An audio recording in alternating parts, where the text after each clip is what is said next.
আমার সম্পর্কে দাদা হয়। আলহামদুলিল্লাহ, আল্লাহ পাকের কাছে লক্ষ কোটি শুকরিয়া।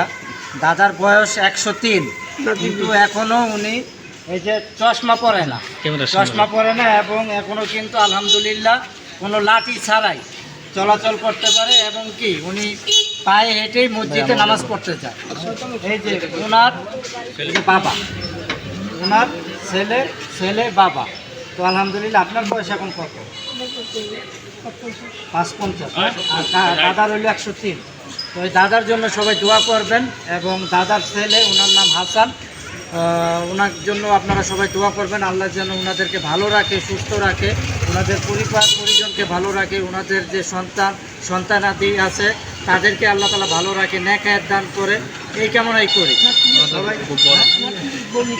হ্যাঁ, ওনার আজকে নাতির বিয়ে হয়েছে, তো এই নাতির বউ নেওয়ার জন্য আসছে। আলহামদুলিল্লাহ, বিয়ে খুব সুন্দরভাবে সম্পাদন হয়েছে, এবং নাতির এই দাম্পত্য জীবন যেন সুকুমার হয়, এই কামনাই করি।